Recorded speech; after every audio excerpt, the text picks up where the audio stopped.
Hey English learners, welcome back to Learn English with Jay and Nab, your English podcast for daily life English, real conversations, and easy English listening practice. Yeah, this is the place where you learn real English from real talk, not from boring grammar books. I'm Jay. And I'm Nab, and this is day 2 of our 30-day confidence challenge. Day 2 already. How are you feeling about it, Nab? Honestly, pretty good. I actually did yesterday's action. Oh, tell me. What did you say? So I was at the coffee shop this morning, and instead of just pointing at what I wanted like I sometimes do when I'm not feeling confident, I actually said the full sentence out loud. Can I get a medium coffee with oat milk, please? That's it? That's the whole sentence? That's the whole sentence, but for me, saying the whole thing instead of just pointing and mumbling, that felt like a real moment. I love that. And did anything terrible happen? Did the barista call the police? Haha, no, nothing happened. She just said, sure thing, and made my coffee. Completely normal interaction. Which is exactly the point of yesterday's episode, right? The fear was bigger than the actual moment. Exactly. It's funny how obvious that sounds when you say it, but how real the fear feels right before you speak. That gap between the fear and the reality, that's basically the whole theme of this challenge. It really is. Speaking of gaps between fear and reality, I have a confession. I almost didn't record this episode on time today. Oh no, what happened? I woke up and my brain immediately started listing reasons to push it to tomorrow. My throat feels a little dry. I didn't sleep great. Maybe I should prepare more first. That sounds suspiciously like the exact excuse pattern we're about to talk about today. Haha, it is. It's very on brand for today's topic, actually. I caught myself mid-excuse and thought, wait, this is literally what I'm supposed to be talking about in 20 minutes. So what did you do? I just started recording anyway, dry throat and all. And now here we are. Here we are. Voice a little rough, but here we are. I think that's actually a great way to open today's episode, honestly. Even the hosts fall into the trap sometimes. Constantly. This isn't a thing you graduate from completely. It's a thing you keep practicing. That's oddly reassuring to hear, coming from you.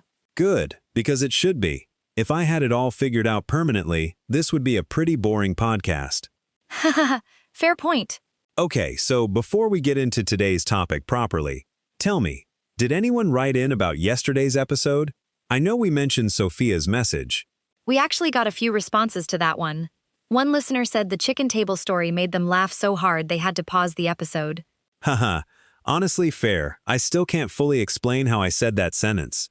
Another person said they tried the exercise, said one sentence out loud on purpose, and messaged us saying, quote, nothing bad happened, and now I feel a little silly for being so scared of it. That's exactly the reaction we want. Nothing bad happened. That's the whole lesson landing. It really is a nice feeling to read those messages. Okay, well, let's keep that momentum going, because today's topic builds directly on yesterday's. All right, I'm ready. What are we talking about today? Today, we're talking about something I call the confidence loop. Confidence loop. Okay, that sounds like something that's going to flip my thinking again. It might. Let me ask you something first. In your head, right now, what comes first? Confidence or speaking? I would say confidence comes first. Like, you build confidence somehow, and then you feel ready to speak. That's what almost everyone thinks. That's the natural assumption. But you're about to tell me it's backwards, aren't you? Haha, I am actually. It's the opposite. First you speak, then confidence arrives afterward. Wait, say that again, because that really does sound backwards. Confidence comes after the action, not before it. It's a loop. You speak, even a little shakily, and that act of speaking is what actually builds the confidence you were waiting for in the first place. So, waiting to feel confident before speaking is like waiting for a result that only comes from the thing you're avoiding. Exactly that. It's a trap, honestly. A very common one. Okay, I need a metaphor for this one. You always have one ready. Haha, all right, here's one. Think about a car battery on a cold morning. Okay, cold morning, weak battery, I'm picturing it. If the battery's a little low, what do you actually do? You try to start the engine anyway, I guess? Exactly. You don't sit there waiting for the battery to magically charge itself before you turn the key. Right, that would just never happen. The battery doesn't charge on its own while the car's sitting still. Exactly. You turn the key. The engine struggles a little, maybe makes a rough sound, but that struggle, that act of trying to start, is literally what charges the battery.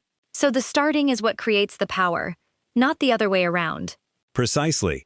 Speaking English when you don't feel confident yet is like turning that key. It feels rough the first few times. But that roughness is exactly what builds the confidence you were waiting for. So if I wait to feel confident before I speak? You'll wait forever. The battery only charges when you actually try to start the car. Waiting in silence charges nothing. That's such a clean way to picture it. I'm going to think about that every time I hesitate now. Let's take it one step further, actually, because I want to give you a second picture for this, since it's such an important idea for the whole month. Go for it. Think about learning to swim. Okay, swimming. I can do that. When you're standing at the edge of the pool, not yet confident in the water, what actually teaches you to swim? I mean, getting in the water, obviously. Right, not reading about swimming, not watching videos about swimming technique, not standing at the edge feeling more and more nervous. The water itself teaches you, once you're actually in it. Exactly. Confidence in the water comes from being in the water, moving your arms, even clumsily at first, even swallowing a little water the first few times. Nobody becomes a confident swimmer standing on dry land. Nobody, not once, in the history of humans. And it's the exact same thing with speaking. Confidence in English comes from being in the conversation, not from preparing endlessly on the edge of it. So the car battery and the swimming pool are basically saying the same thing from two different angles. Exactly. Action first. Confidence follows. Every single time, without exception. Let me give you one more picture, actually, because I think this one's going to click for a lot of people too. Think about going to the gym for the first time. Okay, Jim, I can picture that. Nobody walks into a gym for the first time and lifts the heaviest weight in the room with perfect form. No, definitely not. You'd probably hurt yourself trying. Right. You lift something light, your muscles feel weak and shaky doing it, and it feels a little embarrassing standing next to people who look stronger than you. Very relatable, honestly. But you keep showing up anyway, and a few weeks later, that same light weight feels easy, not because you waited around to get strong before you started. Because the lifting itself is what made you strong in the first place. Exactly. Speaking works through the exact same mechanism. Every shaky sentence you say out loud is basically a rep. You're not waiting to become a strong speaker before you start speaking. The speaking itself is the exercise that makes you strong. So now we've actually got 3 pictures for the same idea: the battery, the pool, and the gym. 3 different angles on one core truth. Action creates the very thing you thought you needed before you could act. I think between the 3 of those, this idea is really going to stick with people by the end of the episode. That's exactly the goal. Okay, I have a personal story for this too, actually. Tell us. So, when I started this podcast, way back at the very beginning, I was genuinely terrified. I remember thinking, once I feel ready, once I feel confident, I'll sound good on the mic. And did that day come? That day never came. I recorded episode 1 feeling shaky, unsure, talking way too fast in some parts, mixing up my words twice in a single sentence. I actually remember that episode. Haha, please don't remind our listeners of that. Too late. Haha, okay, fair. But here's the thing. Episode 5 felt noticeably easier, not because I waited around to feel ready before recording it. Because you did 4 uncomfortable episodes first. Exactly that. The discomfort of episode 1 basically paid for the comfort of episode 5. It's like an investment. You put in the uncomfortable action early, and the return is confidence later. That's such a good way to frame it. An investment, not a personality trait you either have or don't have. Right, and I think that's really the core misunderstanding a lot of learners have.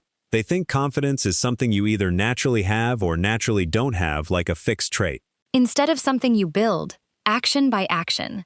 Exactly. It's built, brick by brick, turn of the key by turn of the key. Okay, I have one too, now that you've shared yours, because this really resonates with something from my own life. Let's hear it. So a couple years ago, I had to give a presentation at work, in English, to a room full of people I barely knew. And I told myself, I'll prepare so much that I'll feel completely confident walking in. A very reasonable plan on paper. Very reasonable on paper. So I prepared for 2 weeks, practiced my slides, rehearsed my opening line probably 50 times in the mirror. 50 times, wow. 50 times, I'm not exaggerating. And you know what? I walked into that room and I still felt terrified. All that preparation didn't remove the fear at all. So the confidence didn't show up just because you prepared enough. Not even close. I still felt shaky standing up there. But here's the part that matters. I spoke anyway, shaky voice and all, and got through the first 2 minutes. And then what? And then, somewhere around minute 3, something shifted. My voice steadied a little. I actually started making eye contact with people instead of staring at my slides. By the end, I felt almost normal up there. So the confidence arrived during the talk, not before it. Exactly during it. Not from the 2 weeks of preparation beforehand. The confidence came from the act of actually standing there and speaking, shaky voice and all. That's such a perfect real example of the confidence loop in action. The preparation wasn't wasted, but it wasn't where the confidence came from. No, the confidence came from turning the key, even with a weak battery. I love that you tied it back to the metaphor. Haha, I've been paying attention. Okay, so let's talk about why this myth is so sticky though. Why do so many of us believe confidence has to come first? That's a good question. I think, for me, it's because school taught us that you study, you prepare, then you perform, and only then do you feel ready. That's a really good point. Most education systems are built around preparation before performance. Right. You don't walk into a math exam without studying first, generally speaking. True, but speaking a language isn't quite like a math exam, is it? There's no fixed set of problems you can memorize the answers to. No, real conversation is unpredictable. You can't fully prepare for what someone's going to say back to you.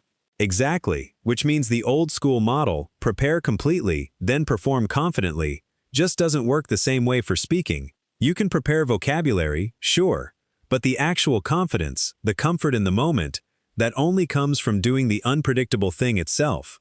So the fix isn't more preparation. It's more reps of the actual unpredictable thing. Exactly, more reps, more turns of the key, even weak, uncertain ones. Actually, let's do a quick rapid-fire round because I think there are a couple more myths worth clearing up while we're on this topic. Ooh, rapid fire. Okay, I'm ready. Hit me with the first one. Myth number 1. Confident people just don't feel nervous. Oh, that's a big one. I think a lot of people genuinely believe that. It's completely false, though. Confident speakers feel nervous all the time. The difference is they've simply had more reps of speaking through the nervousness, so it doesn't stop them anymore. So confidence isn't the absence of nerves. It's just familiarity with acting despite the nerves. Exactly right. Myth number 2. If I make a big mistake, people will remember it forever. We actually talked about this a little yesterday, with the spotlight effect. We did. And it applies here too. People forget your mistakes far faster than you do, because they're busy thinking about their own stuff, not cataloging yours. Right. Nobody's keeping a list of your grammar mistakes in their head. Nobody. Except maybe you, unfortunately, replaying it at 2 in the morning. Huh, painfully accurate. Myth number 3. And I think this is the biggest one connected to today's topic specifically. I need to feel ready before I try.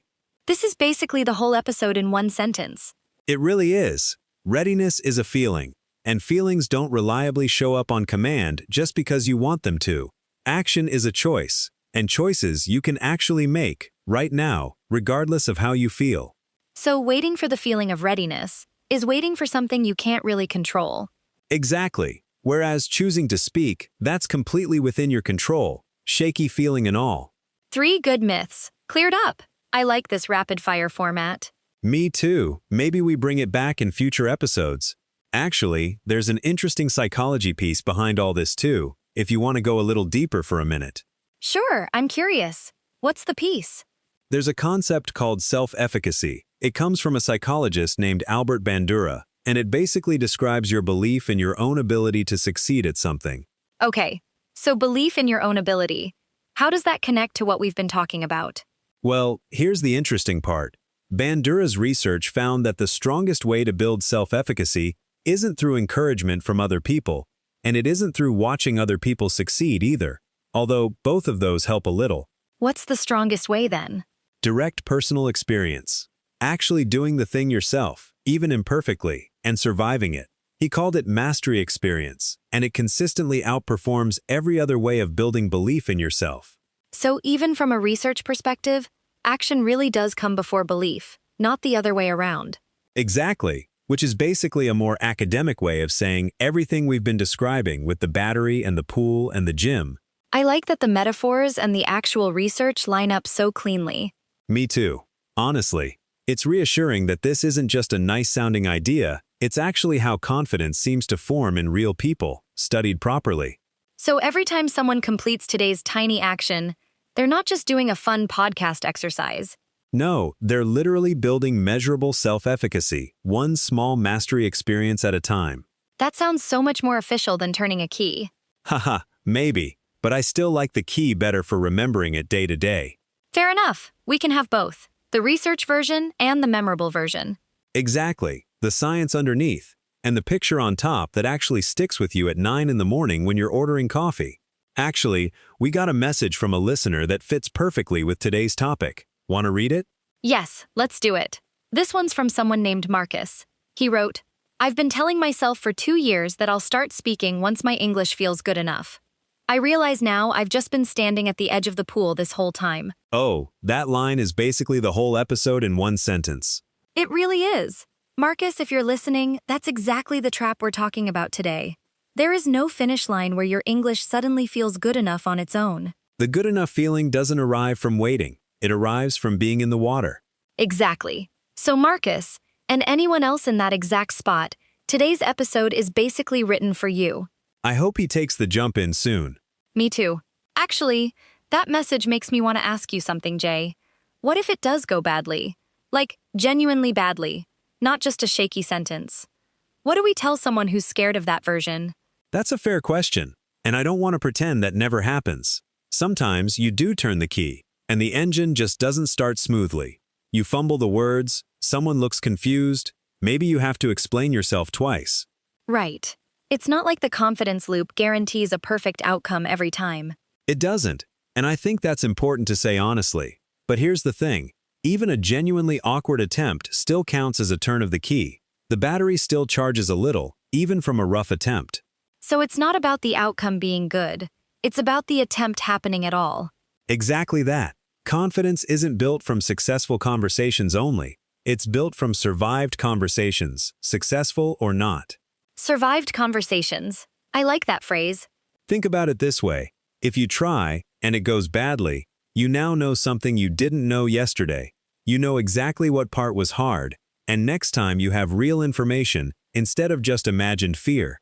So even the bad attempts are still useful data, in a strange way. Very useful data, actually. Way more useful than another day of imagining what might go wrong without ever finding out. That reframes failure almost completely. It really does. The failure isn't the opposite of progress in this case. It's actually part of the progress. I think a lot of people needed to hear that today, honestly.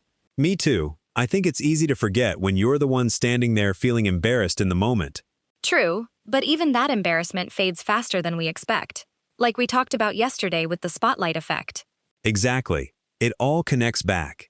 Day 1 and day 2 are really the same coin, just two different sides of it. Actually, on that note, we got a second message that I think fits perfectly right here. This one's from a listener named Priya. Oh, let's hear it. She wrote, I did the day 1 action and it went fine. But yesterday I tried to order food at a new restaurant and completely messed up my order. The waiter had to ask me 3 times. I felt so embarrassed I almost gave up on this whole challenge. Oh, Priya, I really feel for that moment. That's exactly the kind of experience we're talking about right now. It really is. And here's what I'd say back to her. That moment you just described, the waiter asking 3 times, that's not a failure of the challenge. That's the challenge working exactly as intended. Because you turned the key, even though the engine sputtered a little. Exactly. And here's something worth noticing, Priya. You didn't actually give up. You messaged us about it instead, which means some part of you already knows this is worth continuing. That's a really good point. The fact that she's still thinking about it, still engaged enough to write in, that's actually a sign of progress, not failure. I hope she reads this and orders again tomorrow, honestly. Me too, and if you're listening, Priya, 3 times asking is nothing. I once had to explain chicken, not table, about 4 different ways before that waiter understood me. Haha, the chicken table story returns. It always comes back around eventually. Okay, so what does this actually mean for someone listening right now, who's telling themselves, I'll speak English more once I feel more confident? It means flip the order completely. Speak first in some small, safe way, and let the confidence catch up to you afterward, instead of waiting for permission from yourself to begin. That's a real mindset shift, not just a small tip. It is. And I think today's tiny action follows this exactly, right? Exactly right. Let's get into it. Today's action, I want you to say something in English today that you're not 100% sure is correct. On purpose. Don't check it first. Don't look it up beforehand. Just say it, and let it be imperfect. Exactly. Just say it, and let it be whatever it is. That feels almost like the opposite of how we're usually taught to learn a language. It genuinely is the opposite. We're taught, check first, then speak, always in that order. And today we're flipping it. Speak first and check afterward, if you even feel like checking at all. Exactly. The checking isn't the important part today. The speaking is. Let's do a live one right now, actually. I'll give you a sentence starter, and you finish it out loud, without stopping to think too much about getting it perfect. Okay, I'm ready. Everyone listening, get ready too. My favorite thing about weekends is if I could travel anywhere, I would go to. One thing I'm proud of is. Notice you didn't really have time to make any of those perfect. You just had to let them happen. And that's really the whole point of today's practice. Let's do one more round, but this time, a slightly harder one, because I want to push a little today. Ooh, a harder round. Okay, I'm ready. This time, I want you to imagine you're explaining something a little more complicated. Ready? Ready. Explain, out loud, why you're learning English in the first place. Now explain, out loud, one goal you have for the next year. Notice how those took a bit more thinking, a bit more searching for words. That searching feeling, that's completely normal, and it's also exactly where the confidence loop kicks in. Because you searched for the words and still got the sentence out, even if it wasn't smooth. Exactly. That's a turn of the key, even with a weak battery. I really like how that phrase keeps coming back through the episode. Me too, honestly. It's sticking with me as we talk about it. Let's do one final round before we move on, a slightly different kind this time. Okay, what's the twist? This time, I want you to disagree with me, out loud, in English, even about something small. Ooh, disagreeing live. All right. Ready? I think mornings are the best part of the day. I think it's better to text than to call someone. I think English grammar is more important than sounding natural. That last one actually made me want to argue back immediately. Haha, good. That's exactly the reaction we want. Disagreeing out loud, even in a practice exercise like this, uses a completely different muscle than just repeating sentences after someone. It forces you to actually form your own thought and defend it, on the spot. Exactly, which is closer to real conversation than pure repetition is. That's a slightly bigger turn of the key. A weaker battery, maybe, but a bigger turn. Haha, now you're building your own metaphors. I've been paying close attention today. Okay, before we close today, let's do our tiny word tour. A few words that came up today. First word, momentum. Momentum means the force or energy that keeps something moving once it's already started. For example, once I said one sentence out loud, I felt momentum to say another.